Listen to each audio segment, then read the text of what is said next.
R.S.A.Garcia lives in Trinidad and Tobago. Her debut sci-fi mystery, Lex Talionis, received a Publishers Weekly starred review and became an Amazon bestseller. She has published short fiction in outlets such as Clarkesworld magazine, and she is currently a finalist for the Theodore A. Sturgeon Memorial Award and the Ignite Award. RSA, take it away.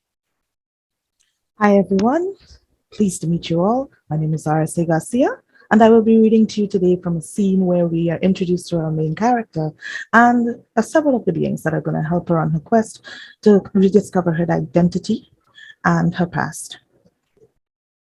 Colin usually knew who wouldn't make it. After a while, you got a sense. Not the patients that yelled and moaned and cried and complained, they had a chance. The quiet ones, they were the ones who had to see to first. Today, Colin had a sick feeling in his gut the minute he walked into the trauma room. It didn't stop him from doing his job, but in the back of his mind, the objective part of him whispered, waste of time. Less than 15 minutes later, bloody clothes in a pile on the floor at his feet, and a slim, still body on the floating gurney before him. He watched as the medbot withdrew glimmering threads from the monitor patches on the girl's body. Grey tentacles folded the sensors into its spherical body before the bot floated up to its sealing station. Patient has expired, the medbot said in a soft unisex voice. The yellow dot of its camera swiveled its circumference until it found him. Time of death noted for the record. He did so as the new attendant stared, her face saying, how did this happen? How did I feel? Wasn't your fault, he said as he stuck his hands in the sanitizer built into the wall and felt it suck away his gloves. A blast of coldness followed as it cleaned his hands. Colin focused on it, trying to ignore the dull frustration, the come down from the adrenaline rush of action to the reality of failure. She looked up at him, shaking her head. But she died. She was dead before she got here. You want to start the paperwork? The door slid open as the new attendant exited, comb in hand, ready to begin reporting her report. He glanced back at the prone body as he withdrew his dry hands from the sanitizer, sadness washing over him. The dead girl looked young, too young to be so broken, and he hadn't saved her. God, I hate this job sometimes. He turned to go, but the tinted doors to the corridor slid open again on a whisper. Something small and green flashed past him. There was a crash as a tray went down. The medbot sounded a high-pitched whine that made him cover his ears. He swung around in time to see its yellow eyes spark and go dark a second before the noise came to a blessed end. What the hell? A biped sat on the dead girl's chest. Hairless, it had green skin stretched paper-thin over an almost human skeletal structure void of genitalia. Its arms and legs ended in 4 long, thin digits. Its large, round head had enormous black orbs over 2 tiny holes Colin took for nostrils and a lipless mouth. It sat in a lotus position, head lowered, with long arms wrapped around its torso and clasped together in the middle of its back. He reached out to haul the thing off, and the next thing he knew, he had slammed into the crash cart in the corner of the room. He sat up with a grunt, his back screaming where he'd impacted on a sharp corner, and barely had time to get his legs out of the way as a huge grey figure strode into the room. 7 feet tall, the Algaran marched past Colin toward the gurney. The brown toga he wore, which left the breed flaps on his wide chest exposed, made a sibilant sound as he passed. Come now, come to Andraju, the Algaran growled in universal to the creature sitting on the girl. Andraju stood next to the gurney as though unsure how to proceed. You've caused enough trouble. Let's go before security arrives.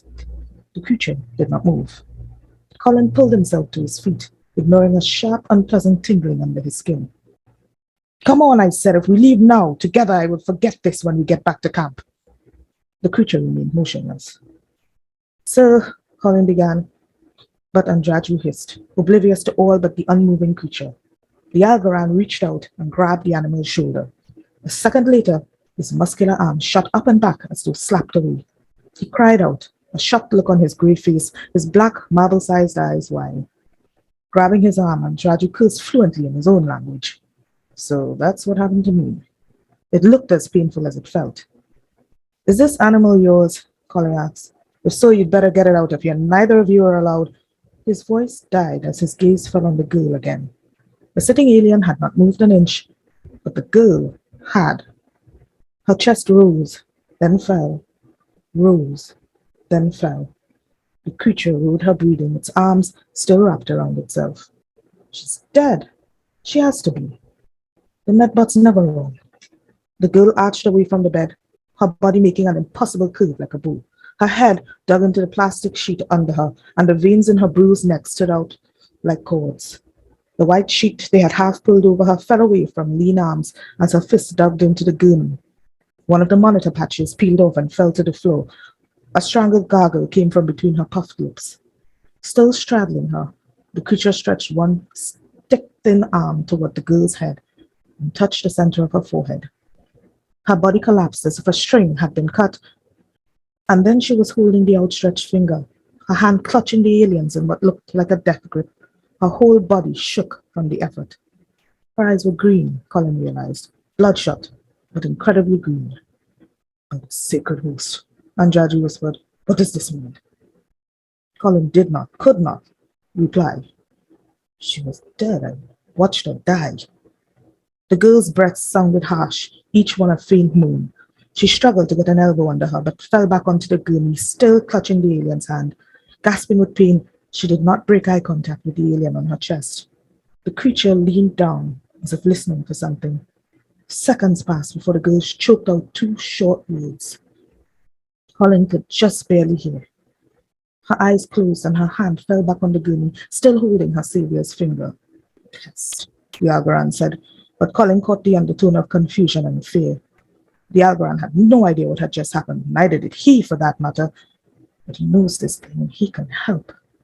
Above them, the medbot suddenly reared to life, flexing tentacles and swiveling its camera eye. Patient revived, it announced, prepping for surgery. It began reattaching the sensors to the monitor patches. Ida me, she said, Ida me, helpful, in Latin. Who uses Latin anymore outside of medicine and law school? The creature leaped from the bed with surprising agility and landed on Anjaju, its long arms encircling his short, fat neck. I leave it there for today. Thank you for listening. I'm R.S.A.Garcia. You can find out more about my work on Clarksville or on my website, rsagarcia.com, or come hang out with me on Twitter. I'm at R.S.A.Garcia.